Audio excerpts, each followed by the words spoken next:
अच्छा जी, सबसे पहले कुरान पाक में भी ये कहा गया है कि कोई भी चीज़ आप कहते हैं तो सबसे पहले अल्लाह पाक के ऊपर भरोसा रखें, दूसरी चीज़ खुद जद्दोजहद करें, तीसरी चीज़ आप एक्सपर्ट से पूछें। जॉब्स की क्या कंडीशन है कि यहाँ पे चीज़ें उतनी महंगी नहीं है जिस तरीके से पाकिस्तान में है। 2 पाउंड की एक टिकट है। अच्छा जी, अस्सलाम वालेकुम। तकरीबन मुझे 1 महीना हो गया मैनचेस्टर में आए हुए, तो मैंने थोड़ा सा गैप इसी वजह से लिया था कि थोड़ा सा चीज़ों को खुद देखूं कि किस तरीके से यहाँ पे लाइफ है, उसको एनालाइज करके फिर आपके साथ शेयर करूं। आज हम 2 चीज़ों के ऊपर मेन फोकस कर रहे होंगे। सबसे पहली चीज़ एक्सपेंस, दूसरी चीज़ जॉब्स। जॉब्स की क्या कंडीशन है, किस तरीके से जॉब्स मिलती हैं, एक्सपेंसेस कितनी तरीके के हैं, वो आज हम डिटेल के अंदर शेयर कर रहे होंगे। सबसे पहले हम बात करते हैं एक्सपेंसेस कितनी तरह के होते हैं। एक्सपेंसेस यहाँ पे सबसे मेन एक्सपेंस आपका अकोमोडेशन का होता है, दूसरी आपकी ग्रोसरी आ जाती है, तीसरा आपका ट्रांसपोर्टेशन आ जाता है, चौथा अगर आपने गाड़ी लेनी है या आपने यहाँ पे सिक्योरिटी लाइसेंस बनवाना है तो ये भी जाहिर बात है एक्सपेंस है जो कि आने वाले बच्चे को करने होते हैं। अच्छा जी, सबसे पहले अकोमोडेशन की बात करते हैं तो अकोमोडेशन ढूंढने के लिए आपको ऑनलाइन फेसबुक के ऊपर जाके एम्बर स्टूडेंट्स है वहाँ पे जाके सर्च कर सकते हैं, या मुख्तलिफ प्लेटफॉर्म्स हैं वो भी मैं मेंशन कर दूँगा। या मेरी राय यही है कि आपके जो यहाँ पे दोस्त यार हैं आप उनसे पूछें कि वो कहाँ पे रह रहे हैं, वो आपको बेहतर गाइड कर सकते हैं और चीप से चीप अकोमोडेशन जो है वो आप हासिल कर सकते हैं। लाइक 70 पाउंड्स पर वीक ये बन जाता है तकरीबन 280 पाउंड। ये महंगा है। आप स्टार्ट करें मंथली जो आपको तकरीबन 200 पाउंड से यहाँ पे रूम्स मिलना स्टार्ट हो जाते हैं, आप ढूंढ सकते हैं। थोड़ा यूनिवर्सिटी से दूर हो सकता है, लेकिन क्योंकि हम पाकिस्तान से यहाँ पे आते हैं तो हमारी कोशिश होनी चाहिए कि हम अपने एक्सपेंसेस को मिनिमम से मिनिमम रखें स्टार्ट के अंदर, जब तक हमारी जॉब नहीं लगती है। तो आप रूम ढूंढना स्टार्ट करें। मेरी नज़र में 200 पाउंड से स्टार्ट हो जाएंगे तो 250 तक आपको मिल जाएगा अच्छा रूम जो कि रहने के काबिल होता है और अच्छा रूम होता है, उसकी कंडीशन अच्छी होती है। ये शेयर्ड अकोमोडेशन की मैं बात कर रहा हूँ, क्योंकि आप नए स्टूडेंट हैं तो आपको चाहिए कि शुरू के अंदर एक्सपेंसेस कम से कम होने चाहिए। अकोमोडेशन अगर आप ले लेते हैं कि आपकी 200 से 250 में हो जाती है तो ये एक अच्छी चीज़ है, अच्छा ऑप्शन है। उसके बाद बात आ जाती है ग्रॉसरी की। लेकिन ग्रॉसरी आपकी यहाँ पे जो है, मेरा मानना है कि 60 टू 80 टू 90 पाउंड डिपेंडिंग के आप घर के अंदर चीज़ें बना रहे हैं। जैसे कि हम यहाँ पे 3-4 लोग रहते हैं तो हम 3-4 लोगों ने एक घर लिया हुआ है, उसके 3-4 कमरे हैं, तो उसकी अकोमोडेशन का एक्सपेंस है, उसकी ग्रॉसरी अगर मैं कहूँ तो हम इकट्ठी मंथ की शॉपिंग करते हैं, इकट्ठा जाके सामान लेके आते हैं। आपको मैं एग्जांपल देता हूँ, यहाँ पे चीज़ें उतनी महंगी नहीं है जिस तरीके से पाकिस्तान में है। जैसे कि एग्स की बास्केट है वो 2 पाउंड्स की है, उसके अंदर आपको 15 एग्स मिल जाएंगे। 2 पाउंड का ये मतलब है कि आप यहाँ पे 1 घंटे का आपको 11.44 पाउंड मिलता है। 1 घंटे के अंदर अगर एक इंसान 11.44 पाउंड कमाता है तो उसको एग्स की बास्केट जो 15 एग्स की है वो 2 पाउंड में मिलती है, तो मेरे ख्याल से ये एक्सपेंसिव नहीं है। ब्रेड आपको मिल जाएगी, जो लार्ज ब्रेड है 1.5 पाउंड की मिल जाएगी। तो आपको सबसे पहले ट्राई करना है कि आप उन स्टोर्स पे जाएं जहां पे आपको डिस्काउंटेड चीज़ें मिलेंगी। ग्रॉसरी के अंदर आप बहुत मैटर करता है कि सेम ग्रॉसरी या हो सकता है आप 100 पाउंड की लेके आएँ और वही ग्रॉसरी की वही बकेट लिस्ट जो है आप 60-70 पाउंड में ले सकते हैं।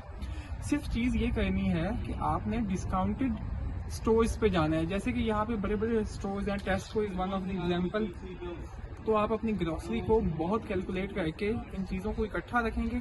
3-4 दोस्त हैं, 2 दोस्त हैं, 3 दोस्त हैं, इकट्ठा करेंगे, इकट्ठा एक्सपेंस आएगा तो 60, 70, 80 से 100 पाउंड आपका। ये मैं बहुत अच्छी ग्रॉसरी की बता रहा हूँ कि आप अगर घर पे चीज़ें बनाते हैं, घर पे खाना खाते हैं तो आप इसके अंदर आपका बड़ा अच्छे से 1 महीने का गुजारा हो जाएगा। तीसरी चीज़ आ जाती है ट्रांसपोर्टेशन। यहाँ पे एक इनका लोकल ट्रांसपोर्टेशन सिस्टम चलता है जो कि बसेस का है। एक दफ़ा अगर आप बस इस्तेमाल करते हैं, कहीं पे भी जाएं, 2 पाउंड की एक टिकट है। आप यहाँ से बैठ के मैनचेस्टर के अंदर कहीं पे भी जाएं, 2 पाउंड की टिकट है। अगर आप ज़्यादा फ्रीक्वेंटली ट्रांसपोर्ट करते हैं एक दिन के अंदर तो आपका पर डे का जो 5 पाउंड का आपका वो एक कार्ड बन जाता है। 5 पाउंड के अंदर आप पूरे दिन में जितनी मर्जी दफ़ा बस चेंज करें आपका वो एक्सपेंस एक पूरे दिन का हो जाता है।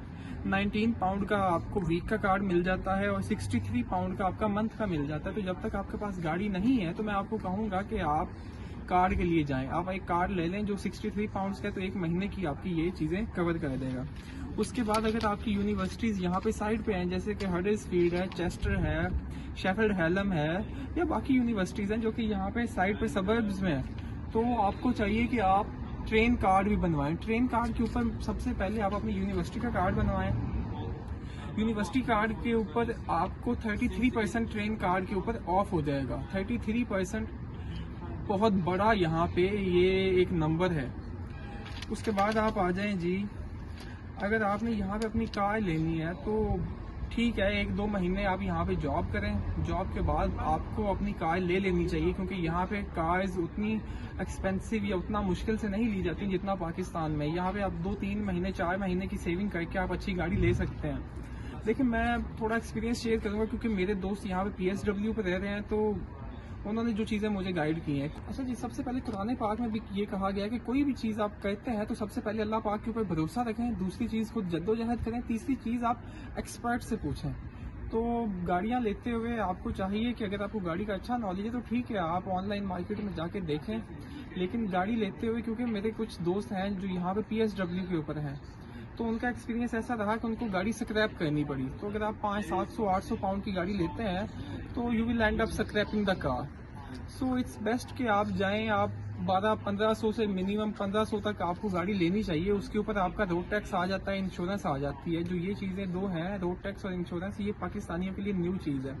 इंश्योरेंस आपकी डिपेंड करती है कि आपका जो ड्राइविंग लाइसेंस है वो कितना पुराना है और आपकी एज क्या है। तो जितना ड्राइविंग लाइसेंस पुराना होगा या जितनी एज आपकी ज़्यादा होगी तो उतना आपको वो जो इंश्योरेंस है वो कम पड़ती है। रोड टैक्स आपका गाड़ी के ऊपर डिपेंड करता है, वो भी आपके लाइसेंस के ऊपर डिपेंड करता है। उसके साथ साथ एक MOT होती है। इसके ऊपर अगर डिटेल्ड वीडियो कहेंगे आप मुझे तो वो भी मैं बना दूंगा, क्योंकि अभी मैं ओवरऑल एक्सपेंसेस को ज़रा हाईलाइट करता जा रहा हूँ, ताकि आपको ओवरऑल पता लग जाए कि यहाँ पे UK में रहते हुए एक बच्चे के क्या एक्सपेंसेस आते हैं। उसके बाद आ जाता है सिक्योरिटी लाइसेंस। ये भी बहुत ज़रूरी है। जो नया बच्चा आता है उसे सबसे पहला काम जो करना चाहिए वो सिक्योरिटी लाइसेंस का करना चाहिए। ये मेरी राय है, आप डिफाई कर सकते हैं मेरे से। वो क्यों करना चाहिए? क्योंकि इसकी 5 दिन क्लासेस होती हैं और वो क्लासेस आप कोशिश करें कि आपकी जो ऑफिशियली यूनिवर्सिटी की क्लासेस स्टार्ट हुई हैं उससे पहले आप कर लें, क्योंकि वरना आपको अपनी यूनिवर्सिटी की क्लासेस छोड़नी पड़ जाएंगी, आपको अपनी जॉब छोड़नी पड़ जाएगी अगर जॉब लग चुकी है तो इस वजह से जॉब से या यूनिवर्सिटी स्टार्ट होने से पहले अगर आप यहाँ पे आ गए हैं तो आपको सबसे पहला काम जो करना चाहिए वो सिक्योरिटी लाइसेंस है। और सिक्योरिटी लाइसेंस बनवा कर फिर आपको जो सिक्योरिटी की वो जो जॉब्स मिलती हैं वो आपको रेफरेंस लाजमी चाहिए। भाई अगर यहाँ पे आप आ रहे हैं तो मेरी आपको राय यही है कि यहाँ पे किसी ना किसी दोस्त के पास आप आएँ जो कि यहाँ पे वेल सेटल्ड हो। वही आपको जॉब भी लेके देगा, वही आपको आगे भी आपकी लाइफ में हेल्प करेगा। और कुरान पाक में भी ये कहा गया है कि आप अल्लाह पे भरोसा, जद्दोजहद और एक्सपर्ट से राय लें। एक्सपर्ट यहाँ पे जो है आप उनसे बेहतर दोस्त ढूंढें। अगर आप खुद अच्छे हैं तो लोग आपके साथ अच्छा करेंगे। अगर आप खुद 2 नवरियाँ लगाते हैं तो फिर भाई मैं कुछ नहीं कह सकता। अच्छा जी, एक्सपेंसेस हमारे मोटे मोटे हो गए। मैं कहता हूँ कि 200-250 का आपका अकोमोडेशन का हो गया, 70-80 पाउंड में अच्छी आपकी ग्रोसरी होगी जी गई, ये आपके खाने पीने का हो गया। उसके बाद गाड़ी आपको मैंने कही है कि आप 1500 तक की गाड़ी आपको लेनी ही लेनी चाहिए। उससे नीचे लेंगे तो स्क्रैप हो जाएगी, फ़ायदा नहीं है। 100 का बन जाएगा including classes and including everything. तो ये इसको आप ऐड कर लेते हैं तो ये आपके एक्सपेंसिव हैं। अब आ जाते हैं हम जॉब्स की तरफ। जॉब ढूंढने के लिए सबसे आसान तरीका ये है कि यहाँ पे जॉब एजेंसीज होती हैं, वो आप गूगल पे सर्च करें, वो आपके मेन सिटीज़ के अंदर तो जगह जगह पे अवेलेबल हैं। तो जॉब एजेंसीज के ज़रिए आपको जॉब मिलना आसान है। दूसरी चीज़ आ जाती है भाई, जो सबसे ज़रूरी चीज़ है यहाँ पे रेफरेंस। यहाँ पे जो जॉब्स मिलती हैं, ये हमारी गलत फहमी है कि पाकिस्तान में रेफरेंस चलता है। रेफरेंस मैंने तो जितना देखा UK में चलता है, शायद पाकिस्तान में भी नहीं चलता। उसके मल्टीपल रीजंस हैं, उसकी डिटेल में जाने की बजाय कुछ ऐसी चीज़ें जो कि हम यहाँ पे नहीं शेयर कर सकते। लेकिन यहाँ पे आपको रेफरेंस के ऊपर जॉब्स मिलती हैं तो आप अपने आप को सोशलाइज करें। अगर आप इंट्रोवर्ट हैं तो आपका टारगेट होना चाहिए कि आप एक्सट्रोवर्ट बने। तो जॉब्स रेफरेंस के ऊपर मिलती हैं। बहुत बड़ी ये पोजीशन है जो कि परसेंटेज है। जिन लोगों से आप पूछेंगे तो वो यही आपको कहेंगे कि मेरे किसी ना किसी रेफरेंस ने मुझे इस जॉब पे लगवाया है। तीसरी चीज़ आ जाती है वॉक इन। वॉक इन के ऊपर आप मेन सिटी सेंटर में जाते हैं या फूड स्ट्रीट्स में जाते हैं, आप वहाँ पे उनको जाके कहते हैं कि जी I am a student and I am looking for a job. तो वो फिर आपको खुद सर्वे करना पड़ता है। आपको करीब 500 से 1000 जगह पे घूमना पड़ता है। कुछ जगह ऐसी हैं जो कि आपको जॉब दे देंगी और आपको कहेंगे कि जी हम आपसे हफ्ता काम कराएंगे और फिर देखेंगे, फिर आपको बताएंगे आप काम कर सकते हैं कि नहीं कर सकते। मेरे अपने दोस्त हैं, उनका इस तरीके से एक्सपीरियंस रहा है कि हफ्ता 2-2 हफ्ते काम किया, उसके बाद उन्होंने कहा जी हमें आपका काम पसंद नहीं आया और आप जाएं। तो आपको मेक श्योर करना चाहिए कि आप जिस जॉब पे लग रहे हैं या आ रहे हैं, पहली चीज़ आप रेफरेंस ढूंढें, ताकि उस रेफरेंस के ज़रिए से जो जॉब आपने की है, जो मेहनत आपने की है, उसका रिवार्ड जो उसकी सैलरी है वो आपको मिलनी चाहिए, वो आपने मेहनत की हुई है। और यहाँ पे माशाल्लाह कहना नहीं चाहिए, जो हमारे पाकिस्तानी भाई आके बैठे हुए हैं, एक तो वो डीमोटिवेट करते हैं, दूसरा वो आपसे काम करवा के, आपसे मेहनत करवा के उसका रिवॉर्ड आपको नहीं देते। तो ये कुछ ऐसी चीज़ें हैं, जॉब ढूंढने के लिए आप जॉब एजेंसीज के पास जाएं, आप अपने रेफरेंस के ज़रिए से उनको रीच आउट करें, अपने दोस्तों को कहें कि मुझे जॉब चाहिए। आप अच्छे दोस्तों के पास आएँ, आप खुद अच्छे हैं तो आपके दोस्त भी अच्छे हैं, आपको अच्छे लोग भी मिलेंगे। तो सबसे पहले आप अपनी इस्लाह करें, उसके बाद आपको दोस्तों में भी अच्छाइयाँ नज़र आएंगी।